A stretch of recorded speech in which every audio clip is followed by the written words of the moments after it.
welcome to the second episode of the Truthy Truth Cast. I'm Matt, and this is Katie. And in this episode, we're going to be talking about persecution and Christian modesty. In that order. I got the order right this time. So, yeah, I messed that up last time. Oops. We're going to start off, though, with our social media post of the week. So, I'll let Katie go first. Because ladies first. Mm-hmm. Anyway. So I saw this on Facebook this week, and it's interesting. It is a quote from Paramahansa Yogananda. I want to say that's the correct pronunciation. I could be totally wrong on that. However, from their essay or her book called The Law of Success, it says, "Learn to see God in all persons, of whatever race or creed. You will know what divine love is when you begin to feel your oneness with every human being, not before." Not only does that, it just sounds really new agey. And she appears to be Indian, so that's actually not too shocking. Because there are a lot of Hindu inspirations to new ageness. I don't know. But anyway, but learn to see God in all persons. I mean, we are all made in the image of God, but that does not make us deity. Mm-hmm. And if we begin seeing God, I believe that we should respect each human being with that knowledge, but to see God in other people. He's confusing the image of God with actually God. Anyway, so my social media post of the week comes from Lindsay Marks Herald, and it did a lot of stuff to break down here, but I just thought this was a good thought-stirring post. It says, complementarianism teaches that men and women are the same, except that God has given men a leadership role in the home and church, and women are not to have leadership roles in those areas for some arbitrary reason. Basically, marriage and the church are exceptions to an otherwise androgynous rule that men and women are interchangeable. Patriarchy teaches that the design of men and women runs deep and affects every area of their lives, not just home and church, and that men are designed to lead in ways women are not, while women are designed to seek protection and leadership from men. Complementarianism is a halfway house for people on the road to feminism. And I think there's a good bit in there. I think that the gist of that is that complementarianism really has two groups: those who are basically egalitarians, but can't line that up with scripture, so they kind of they get it as bare bones as they possibly can. Like, I'm thinking of Amy Bird types who, they're like, well, we're following biblical roles. We're not ordained ministers. Mm-hmm. Like, we're pushing the needle as far as they can. There's more to egalitarianism than just women in leadership roles in the church. There's much more. Sorry, I didn't mean to. It's okay. And on the other hand, there's the complementarianism, and that is, when you actually break it down, is what we would call patriarchy. And basically, I think what she's saying is, let's just cut out this fake middle ground that really isn't a middle ground, and let's just let everybody go to the camp that they're actually in, and just stop confusing people. It's just, if you believe that there are these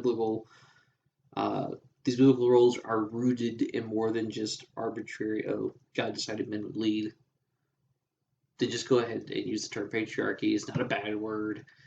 And if your complementarian is more soft and you tend to basically push it as far as you can, then just go ahead and be an egalitarian or a feminism. So I think that's what she's getting as a complementarianism. Allows a lot of people to hide what they're believing, more so in the direction of going to feminism. I think it's less the other way. But I feel like we could do a whole episode on that post. We could. Maybe we should. Mm-hmm. But anyway. So that's my social media posts of the week. And we might unpack more of that in later episodes because I could really go on a rant right now. Alrighty. So we're going to start off our first topic talking about persecution. I touched on this a little bit in our last episode. I said I could do a whole Truthy Truthcast on it. I'm not going to do a whole Truthy Truthcast, but we're gonna jump into some stuff. I think the best way is to first kind of talk about what do most people think of when they think about persecution. What did they think it is? And I think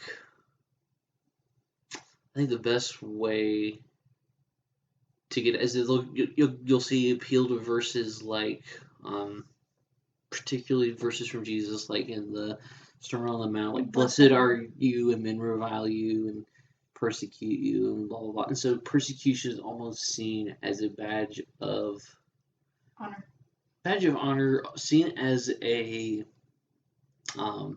something you should desire because only good Christians get persecuted, and that's often the thing that's levied against the American church as well. We must not be doing something right because they aren't fully on persecuting us. I would argue that our churches down with us in them, so clearly we're not doing enough for the gospel.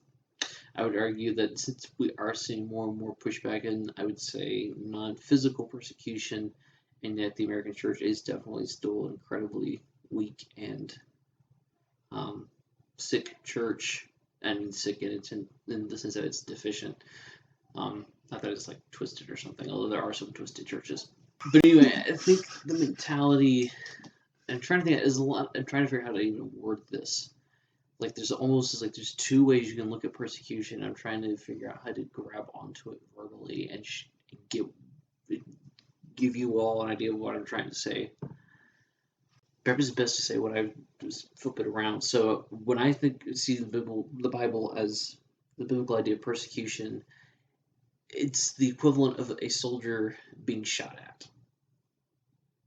It's resistance. You're going to encounter people who are going to fight back at the truth. They're going to fight back at you promoting and telling the truth. Whereas I think the prevailing idea of persecution is that, one, it's a sort of, oh, God bestows this trial on you of persecution because to make you more holy or something. And obviously you're sanctified through that. You're just like anything. But I think there's this idea that a church has to be persecuted to be a real church, and I don't think that's necessarily true. That's like saying an army has to be at war to be an army. So our persecution is not one of we're sitting here passively in our lotus position praying and all that sort of stuff, and all of a sudden the enemy comes in and starts beating up on us, and we accept this, yes, please persecute us.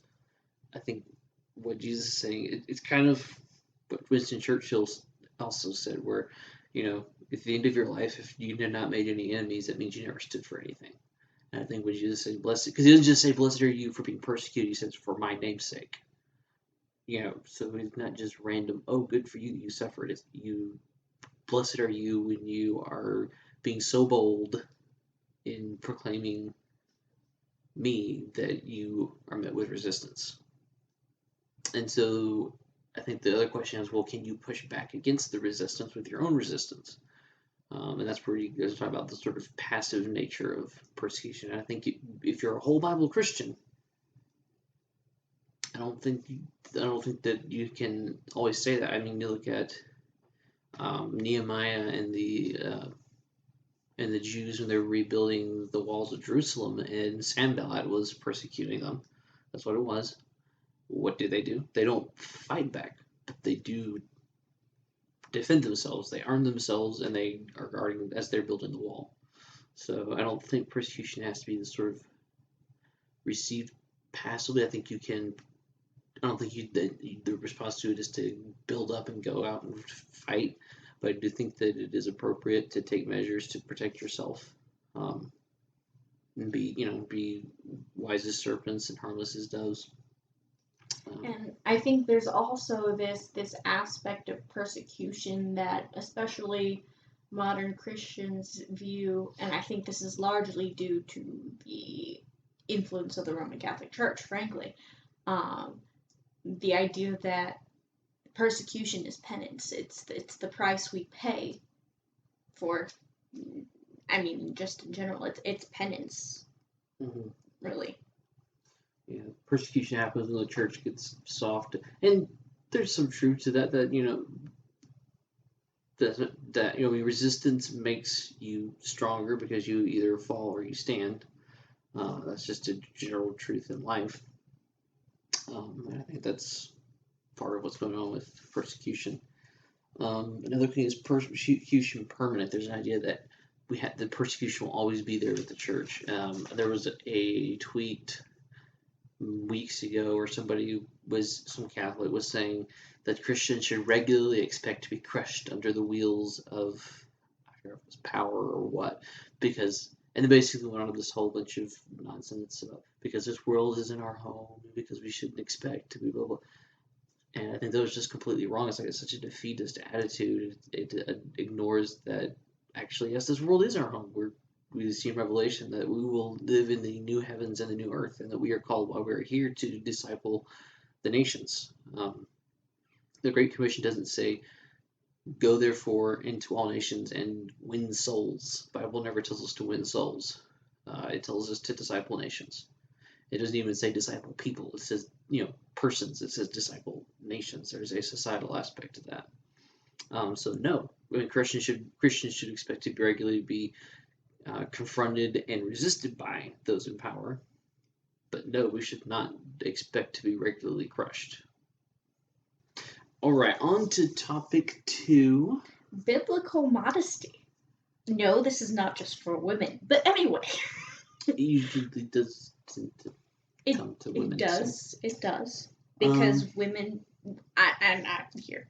This is my thoughts on it, and I think it's because we women tend to rebel more in that way specifically because we don't like being under the headship of men. Frankly, we don't want to acknowledge that we are influenced by men, and we should be. That is biblical structure. It's we are under. I mean, I, as Matt's wife, am under Matt. So yes, he dictates what I wear, and if he doesn't like an outfit, I don't wear it. Whether it's due to modesty reasons or because he just doesn't like it. But yeah, I think the biblical modesty discussion gets really muddled on two extremes. I know that's kind of cliche to do, to say, oh, we should avoid these extremes and we should be in the middle. So I really don't like to use that kind of idea, because if you always view a topic on a continuum and there's two extremes, and so you seek to find the middle, then you start getting into a lot of troubles, because there's a lot of issues where you do need to go to a hard extreme, like soteriologically. So rather than saying that it's two ends of the same continuum and you got to find the middle, I would actually say you need to find a completely different continuum. So the two extremes, though, do tend to be, you have it doesn't matter at all, and men just need to look at the ground if they don't like what they see, and just wear whatever wear whatever. And then on the other extreme, you have the hyper, it has to cover your ankle. You can't, it has to be. Yeah, skirt down to your ankle and long sleeves, and look at the ground whenever you see a man. Yeah. And so neither of those have any biblical basis. Christian Islam almost. Mm-hmm. But anyway. So scripturally, the Bible does not give us a list of thou shalt and thou shalt not wears. The only thing it does say is men should not wear what pertains to a woman, and women should not wear. Well, I was going to get to that. Okay, my bad. Because that still is not a thou shalt and thou shalt. So, but that is one of the two verses that a lot of the hyper modesty modestarians, I'm going to call them the hyper modestarians, we'll go to. The other one is Peter, the one where it talks about let the women dress themselves That's modest, Paul. or Paul in the New Testament. 2 Timothy, I want to say. Mm-hmm. I thought Peter has something about it too. Maybe he does. Yes, he does. Because that's one about he talks about like not braiding their hair. Yes. That's what always kind of gets me on that is they appeal to that verse, but then they completely ignore the things he actually goes on the list. Which so. It's not what Peter was referring to. I think what Scripture does, because here's the thing, Scripture. This is one of the great things about biblical faith, is that unlike say Islam, biblical faith is not tied to a particular culture. It has certainly thrived in Western culture, but it also at one point thrived in the Semitic culture, and so forth, in Greek Eastern culture. It still thrives in Eastern European culture right now. It's honestly thriving there in some ways more than it is thriving here. And it's thriving, so basically the gospel, biblical faith is capable of permeating and redeeming cultures. It doesn't demand that all cultures submit to this particular, culture that's like exists outside. So like Islam, you pretty much have to become Arabic in your culture. You have to dress Arabic. Your Quran is in Arabic. They have English Qurans, but it's supposed to be in Arabic. That's honestly the sin of Hebrew Roots movement, is that it insists that biblical faith must be Hebrew. So you have to use Hebrew words. You have to call Jesus Yeshua, even though the Bible never calls him Yeshua. You have to when you're spelling Yahweh, you have to do it without. So stuff like that. So all that to come back to, the Bible doesn't force a specific culture on people. Where that's important because different cultures have different clothing. So looking at historically, in Deuteronomy, it talks about let not a man wear that which pertains to a woman, and vice versa. Culturally, people of that time and place, they're wearing robes for the most part, tunics. There are some differences, perhaps, but I mean, overall, the outfits are not that like there's not a whole lot of difference, honestly. There's depending on what kind of work you're doing as well. Like if you're a soldier, you would wear it differently. You'd gird up your loins. Or if you're, but that kind of thing. But there's no, it doesn't list a specific set of these are biblically approved women's clothes and these are biblically approved men's clothes. I think when you then look at this idea, so what's the point of the passage is, I think, actually just about that men should look masculine, women should look feminine. So I shouldn't go shave my head. Yeah. And I shouldn't go get my eyelashes done. And there's certain sense where cultures will dictate that, and I think you have to allow for that. I know that sounds a little bit wishy-washy and a little bit like, wait, what? But I do think to a certain extent, I would say organic culture. I don't think you should let a culture that's intentionally trying to change those norms to obscure those norms. Like our current culture that says there is no gender. But, if you're a missionary to a remote tribe in South America and in their culture, masculinity is seen in, everyone not going to have beards. That's just a fact. Different stuff, there's going to be stuff there that you can ask, okay, it's not a sin for them to do this, and this is how their culture has for thousands of years expressed masculinity, as long as it still fits within biblical concepts that, men should be protectors, providers. There's a good bit of room in there to work on that. Mm-hmm. So, for instance, I wear jeans. They are women's jeans designed for women. So they are modest and they are comfy. And I like that. I think the overall idea is that you should be attempting to present yourself as masculine or as feminine.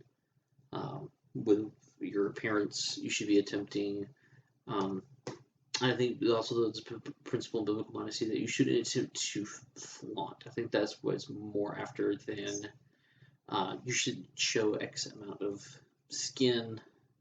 It's about not flaunting. Because And that's why Peter talks about the braids and all that stuff. I've met some extremely immodest women who wear nothing but skirts. Like, obviously they wear shirts too, but like they wear they don't wear sleeveless tops. They wear long skirts, so they're at least in a t-shirt and a skirt at all times. And I've met some people that are extremely immodest and are wearing those clothes. Why? Because when you are modesty is a lot about taking pride, what you take pride in terms of your clothing. And if you are the person who wears a floor length skirt and don't wear sleeveless tops and look down on other people because they don't conform to your idea of what is modest, then frankly you're actually being very immodest because you're taking a lot of pride in what you wear for someone who claims modesty. Does that make sense? I think so, yeah. And, you know, this is kind of my favorite dilemma for anyone that would harp too much on the Deuteronomy verse. What do you do with t-shirts? Because a lot of the people I know who are extreme on this and will, you know, it has to be to the floor. They're what those ladies, it's usually women, will wear t-shirts with those skirts. T-shirts that can also go with a man wearing jeans. The t-shirt is literally the most sexless shirt attire in the Western world. That's why it's usually used in mass production for groups, because they don't have to have a section of men's I mean, they do make men's t-shirts, women's t-shirts, but like your mass-produced t-shirts are usually unisex. I mean,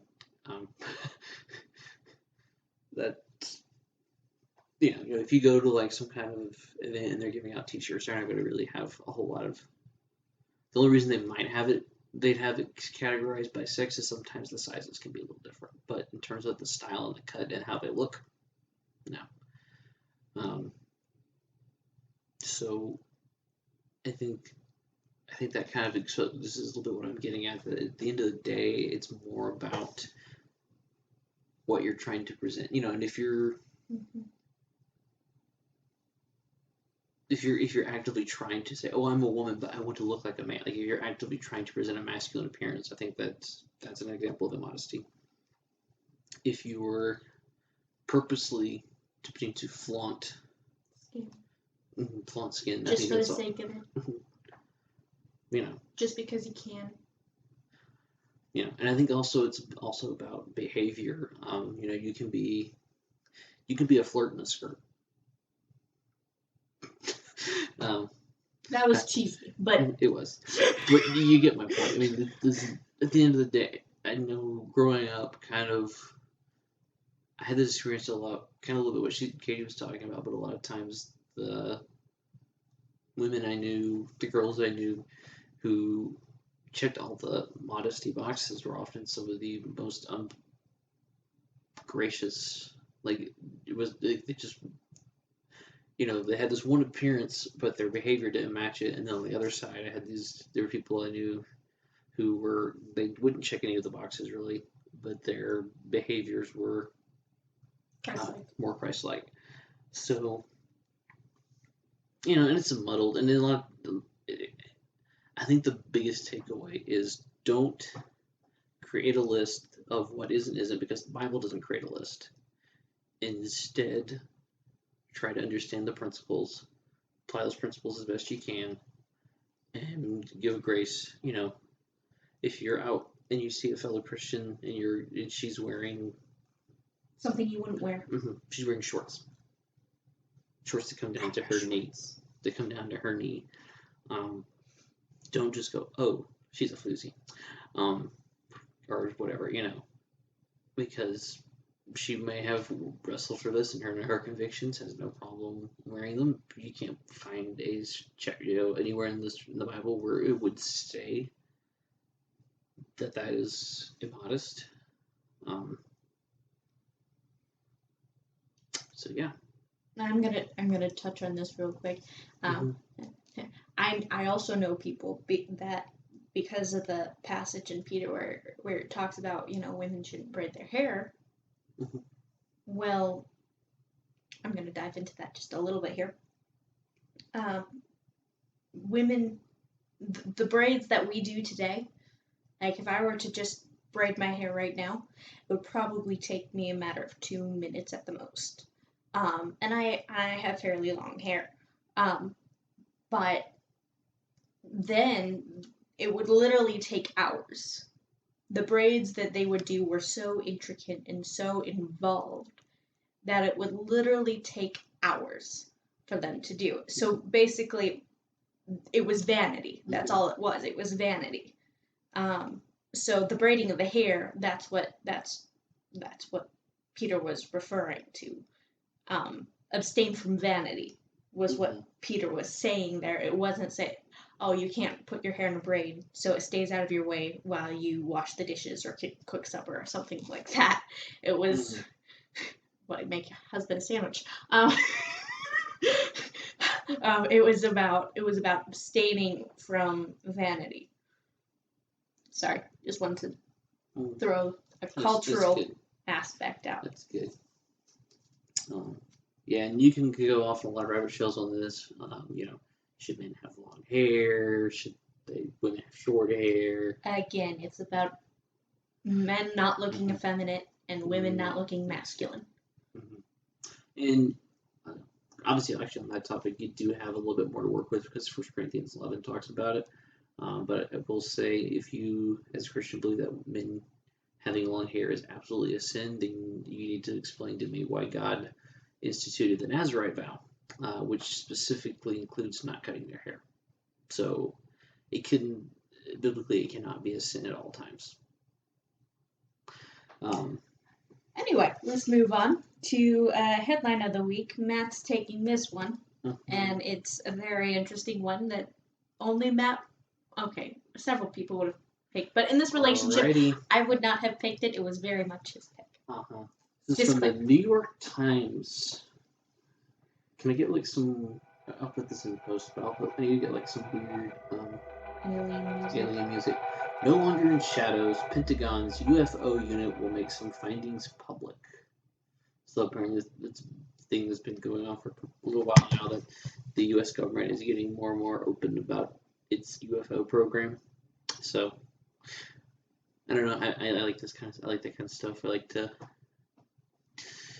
see what's going on. Is it actually? It's probably not aliens, but it's like, is it some other? Somebody said, what if this is actually this whole time it's been two different United States government agencies who haven't communicated to each other, and so wait, there are UFOs? Oh, we didn't tell you because that? You have all sorts of stealth bombers and planes and stuff that have been developed in top secret projects, and then all of a sudden. They've been there for 20 years, but most people in the U.S. government don't know they exist. So you could almost imagine, they come up with this new technology they've had for 30 years or something, and they haven't yet revealed it to to the Navy or the Air Force or whatever, and they're just seeing these things, and you're like, oh my word, what is that? It's a UFO. And then this whole time we find out it was just miscommunication. We didn't tell you there was a test drive that day? Oh, sorry. Either that or some other country has developed it and we're in serious trouble. I think honestly though, they aren't worried about telling us anymore, and this might be a little bit of a conspiracy theory. No, not a conspiracy theory. Sorry, that was the wrong word. More of just a speculation that they aren't afraid. We're past the terror of terror from the skies. Sort of mentality about aliens, and now half of the United States is probably, please abduct us. So it's 2020. I think most people would probably not freak out at this point. Sounds about right. Yeah. So, Yeah. we'll have to do. With how this year's If you want to going. change things up, we'll have to do a Truth and Truth test about whether or not Christians can believe in aliens. And I disagree with you on that subject, so that should be very interesting. Mm-hmm. But anyway, and you didn't have one, right? Okay. No, but I didn't have that head. Wait, I was going to mention that Mike Adams, who is a professor at a university in North Carolina, I can't remember the actual name of the university. He was going to be retiring August 1st, was found in his home dead. Police are investigating. They have not released the cause of death, but the way police are investigating, my personal guess is he was murdered, which isn't shocking. I've met Mike Adams on a couple of occasions. He says some very unpopular things. I think he's right on the vast majority of the things he says, but it's not popular, and there are many people who would probably like to see him dead. So yeah, we'll be following that, seeing how things develop. All right, well, that brings us to the end of episode 2. If there are topics you would like to see us cover, go ahead and let us know in the comments, and we'll look into doing that. And remember, if you comment on these, make sure you're commenting on an original share. We will go over any comments. I didn't see any on our last one, which I'm not surprised and wasn't expecting any. It was our first one. This will probably be something that we do the more people will start watching these, and more we have people interested. But yeah, just really, if you do comment, if you want to be that first person who gets their comment on here and we discuss it, feel free to do that. Your best bet is probably to go to the original YouTube video and comment there. Make sure we see it. And while you're there, leave us a like and a subscribe. Yeah, so remember, you can subscribe. I'm going to say that the subscribe button is going to appear right here at the clock, because it's time for you to subscribe. That was awful. That was horrid. Anyway, enjoy your day, and we will see you next week on the Truthy Truthcast.